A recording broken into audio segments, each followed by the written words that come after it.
Je m'appelle Éric Delno, je suis directeur de production au sein des établissements Ronvaux.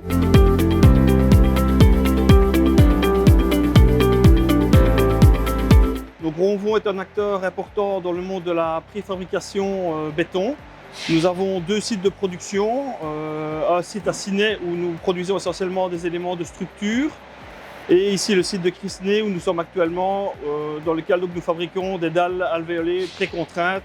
Donc nous avons l'ambition de réduire notre empreinte carbone en alignement avec l'objectif de limite du réchauffement climatique mondial de 1,5 degré. Nous avons mis en place un plan stratégique pour réduire nos émissions de CO2, tant au niveau de Ronvaux que du groupe Anti dont nous faisons partie. Donc le ciment est un des constituants principaux du béton, et donc les cimentiers ont un rôle important dans ces objectifs de réduction des émissions CO2. C'est la raison donc, pour laquelle nous travaillons avec Heidelberg, et donc Heidelberg a pour ambition donc, de réduire ses émissions carbone de 50% d'ici l'horizon 2030. Nous avons réalisé les calculs donc, des bilans CO2 de chacun donc, de nos bétons, et lors de cette analyse, nous avons pu mettre en évidence l'influence du ciment dans ce bilan, et donc ça nous a permis de réfléchir sur le type de ciment ou des ciments à mettre en œuvre, de façon donc, à réduire cette émission CO2 globalement au niveau du ciment.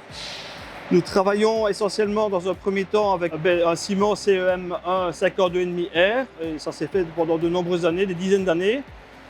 Et donc il apparaît donc de ces calculs que le ciment CEM1 est un des plus défavorables au niveau bilan CO2. Donc nous avons été contraints entre guillemets de réfléchir à utiliser d'autres ciments. Et c'est ce que Heidelberg nous a proposé de faire. Donc dans un premier temps, nous avons remplacé une partie du CEM1R par du CEM3. Dans un second temps, nous avons fait la même opération avec le CEM2 ALL 52,5N.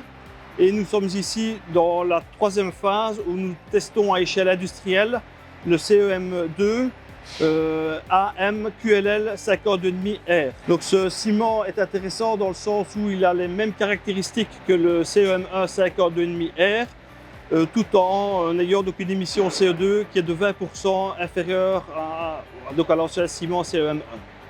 Et donc pour nous, c'est important toujours d'aller de l'avant, d'être vraiment précurseur à la matière, et c'est grâce à notre collaboration avec Heidelberg Materials.